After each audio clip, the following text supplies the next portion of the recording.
Okay, picture this. You wake up tomorrow, reach for your wallet, and every banknote is gone. Coins too. Now, your bank balance is still there. Your cards still work. But physical cash? It has vanished everywhere, all at once. So would your day really feel different? At first, maybe not. Then the first problem hits. Let's be clear about our scenario. Money has not disappeared.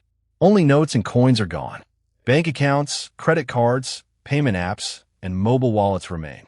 If you already tap your phone for everything, this may sound easy. But here's the important part. A payment system is only as strong as the people and places it can still reach. The first morning looks surprisingly normal. Coffee shops switch to cards.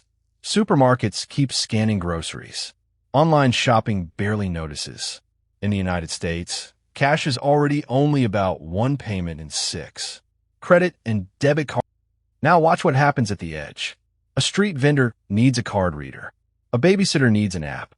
A child buying lunch needs an account or prepaid card.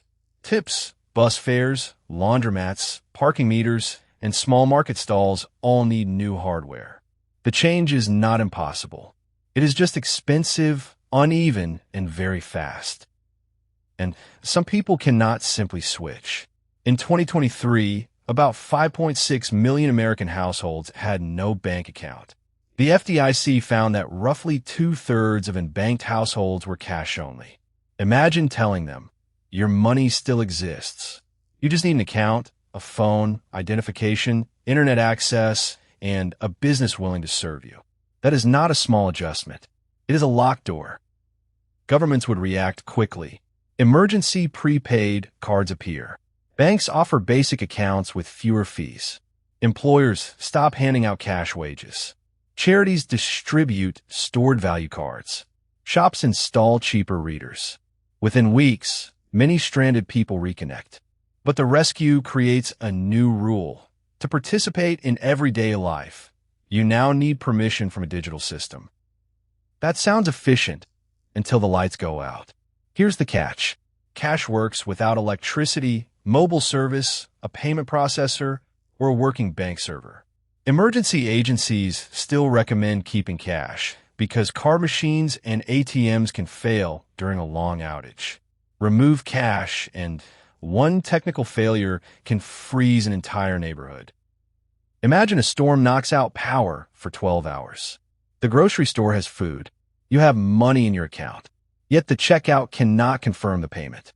Who takes the risk? The customer? The store? The bank? Without cash, the answer has to be designed in advance. Otherwise, perfectly good money becomes temporarily useless. So engineers build digital cash that works offline. Your phone or card stores a limited balance. 2 devices exchange value without contacting a server. Later, they reconnect and update the central record. Simple, right? Not quite. The system must stop copied balances, stolen devices, and the same offline money being spent twice. It also needs to work for people without smartphones. Now let's talk about banks.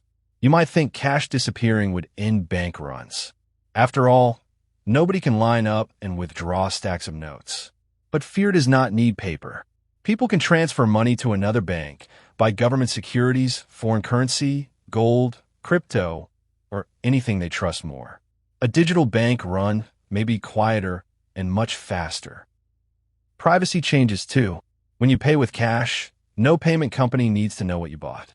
In a digital-only world, nearly every transaction can create a record. That helps detect fraud. It can make refunds and taxes easier, but also gives banks, payment companies, and governments a much clearer map of ordinary life. The question becomes, who can see that map and when? Crime does not disappear. Cash-based robbery and some hidden transactions become harder, but criminals adapt. They use stolen accounts, gift cards, money mules, fake businesses, valuable goods, or cryptocurrency. The crime moves from the wallet to the identity.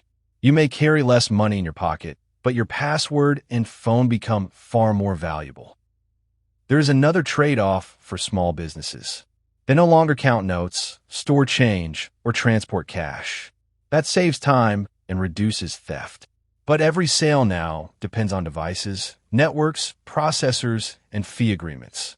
If an account is frozen or a payment company removes a merchant, there is no cash drawer waiting underneath as a backup. The global picture is even more uneven. The World Bank says about 79% of adults now own a financial account. That is enormous progress. It also means hundreds of millions still do not. Mobile money can bridge part of the gap, especially where bank branches are rare. But phones need power, networks, identification, security, and someone trusted to operate the system. After a few years, the new normal looks smooth. Salariés arrivent instantly. Taxes are harder to hide. Loose change disappears. Payments become faster and easier to automate. Children grow up without recognizing a banknote. Yet governments are forced to build offline payments, privacy rules, free basic accounts, and emergency backups. They discovered that removing cash was easy. Replacing everything cash quietly did was the difficult part. So what if cash disappeared tomorrow? Most of us would keep buying things. The world would not collapse, but the system would become more centralized, more visible, and more dependent on technology.